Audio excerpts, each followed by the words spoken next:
Halo, hai, saya Wulandari. Saya di sini sebagai host podcast. Tentunya saya tidak sendirian. Saya di sini sudah didampingi dengan host dari ekskul kesayangan kita semua.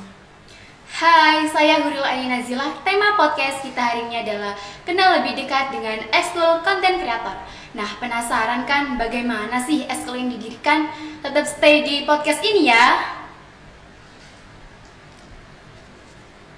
Episode kali ini kita sudah kedatangan dua tamu spesial loh, yang pastinya berhubungan erat dengan tema podcast kita hari ini. Tamu kita hari ini adalah dua sosok wanita cantik yang akan menginspirasi kalian semua, yaitu Mbak Ketua dan Sekretaris di ekskul konten kreator DAS generasi pertama loh. Oke, mungkin kalau saya dan Mbak Ain udah kenal dekat nih sama mereka berdua, tapi nggak tahu nih dengan para audiens, mungkin ada yang asing atau bahkan belum kenal. Meskipun pada akhirnya mereka berdua ini bakal lebih aktif di belakang layar, tapi kita juga harus tahu siapa sih seseorang yang ada di jalannya podcast kita hari ini. Biar adil nih, si ketua dan sekretaris kita hadirkan di awal. Bagaimana sih?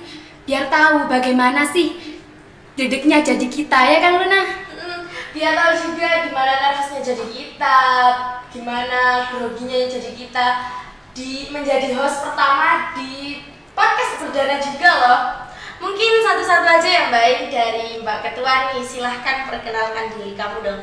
Halo semuanya, perkenalkan nama aku Putri Ria Indriani, biasa dipanggil Putri atau Ria. Di SMK Darus Salihin, aku mengambil jurusan DKV dan sekarang duduk di kelas 11. Dan kebetulan aku sedang mengetuai ekskul konten kreator Darus Salihin. Aku kurang setuju banget nih kalau disebut dengan kebetulan menjadi ketua ekskul. Karena pada dasarnya pemilihan ketua ekskul ini sudah berdasarkan kesepakatan bersama. Jadi tenang aja ya guys, di sini tidak ada yang namanya asal-asalan pilih ketua. Mbak Putri ini sudah ada pengalaman di bidang konten kreator loh. Bener Lun, Mbak Putri ini dulu diberi kepercayaan menjadi tim kreatif pondok juga. Tapi Mbak Putri ini nggak sendirian loh handle tugasnya, bersama Mbak Satu ini yang sekarang menjadi sekretaris di ekskul konten kreator DAS di generasi pertama loh. Mereka berdua ini intinya saling melengkapi ya guys, tapi nggak jarang mereka berdua juga ini saling cekcok berantem hanya karena masalah kecil gitu ya. Jadi langsung aja mungkin ke Mbak Sekretaris, silahkan perkenalkan diri kamu dong. Luar biasa sekali ya gaya bicaranya mereka berdua. Tidak salah, saya sebagai sekretaris memilih tim kreatif untuk menyuruh kalian berdua sebagai host pertama kita. Waduh, Del, agak di luar jalur ya memang ya. Perkenalan dulu dong. Oh iya, perkenalan. Perkenalkan, nama saya Dela. Saya bertugas sebagai sekretaris di ekskul ini. Sudah, gitu aja Del. Maaf ya teman-teman, tidak saya spill lebih dalam soalnya saya orangnya cenderung memalu dan sedikit tertutup. Bohong dia, bohong. Untuk kalian yang ingin kenal lebih dalam dengan saya, hubungi nomor di bawah sini. Aduh, Mbak Dela ini agak promosi ya teman-teman. Sudah, ayo Lina, kasih pertanyaan aja Mbak Dela ini biar tambah tidak keluar jalur ya.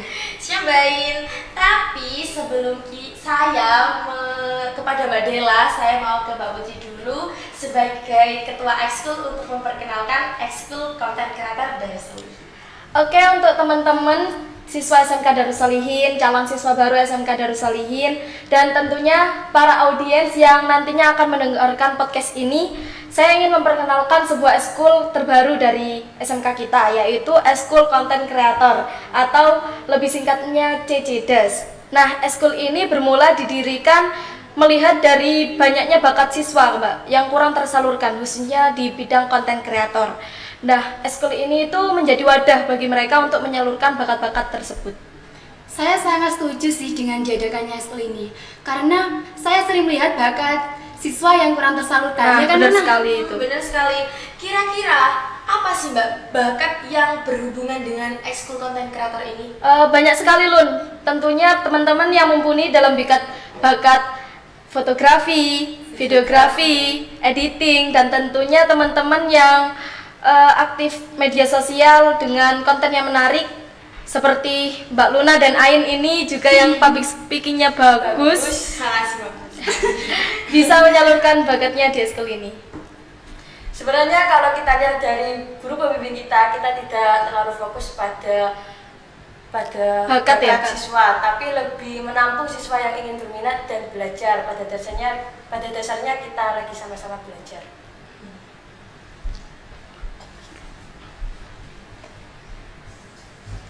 Konten kreator ternyata merupakan wadah bagi siswa dan siswi SMK Darus Sholihin untuk menyalurkan bakatnya ya teman-teman. Benar sekali, tapi yang menjadi pertanyaan nih, seberapa minatkah siswa SMK Darus Sholihin dengan ekskul baru ini? Jika bicara tentang minat siswa, kemarin kita sempat mengadakan open recruitment di awal. Dan alhamdulillah ya Mbak, banyak sekali yang daftar. Alhamdulillah, saya kira itu yang daftar cuma 5 atau sampai 7 orang, ternyata lebih dari itu. Wah, ternyata ini itu termasuk ekspektasi yang tidak sesuai realita tapi melebihi ekspektasi. Alhamdulillah nih. Tapi ngomong-ngomong tentang rekrutmen, Mbak Della dan Mbak Putri bisa menceritakan sedikit tentang rekrutmen kemarin? Awalnya kita memasang poster-poster di poster-poster. tiap kelas, mulai dari kelas 10 sampai kelas 12. Lalu kita mengadakan sosialisasi ke tiap-tiap kelas, dan awalnya kita kira itu yang daftar cuma sedikit, dan responnya responnya mereka itu kayak ada yang kurang minat atau tidak gitu. seperti uji mental kita ya. Jadi apa itu keputusan akhir nih dari tim konten kreator ekskul ini? Berapa anak jadinya yang keterima untuk ekskul ini? Kita memutuskan hanya 25 siswa ya Mbak, Ya, karena itu sesuai dengan arahan atasan. Oh, oke. Ternyata tahapan rekrutmen ini lumayan panjang ya Mbak Putri. Benar Mbak sekali. Della. Ngomong-ngomong tentang konten nih. Wah, aduh. Konten lagi. Kalian kan mantan tim kreatif pondok ya. Bisa dan boleh gak sih bagi tips gimana caranya bikin konten yang menarik? Boleh banget sih. Ayo dong. Untuk membuat konten yang menarik sebenarnya tidak susah ya. Iya. Cuma kita melihat dari apa yang sedang viral sekarang atau viewersnya yang nambah gitu, lalu kita membuat dengan versi kita sendiri agar sedikit berbeda. Juga kita melihat dari pengambilan angel video, dan tentunya model ngaruh nggak sih? Ngaruh banget itu nomor 1. Karena kan sekarang metodenya itu Nggak cantik, nggak FYP. Oke teman-teman, itu adalah tips dari Mbak Putri dan Mbak Della sebagai mantan tim kreatif pondok. Itu tentunya bisa kita contoh ya. Benar sekali, khususnya untuk teman-teman anggota ekskul ini, kita sekarang itu lebih banyak belajar terkait konten kreator. Dan ya semoga untuk teman-teman dan adik-adik yang sudah bergabung di ekskul ini bisa memanfaatkannya dengan sebaik-baik mungkin. Terima kasih untuk Mbak Della dan Mbak Putri. Sama-sama. Sudah mau membagikan tips terkait konten kreator. Dan bagi teman-teman jangan lupa untuk selalu nonton video Dada Sapa di edisi-edisi selanjutnya ya. Saya Luna dan teman saya Ain mohon pamit, sampai jumpa di video selanjutnya. Dadah.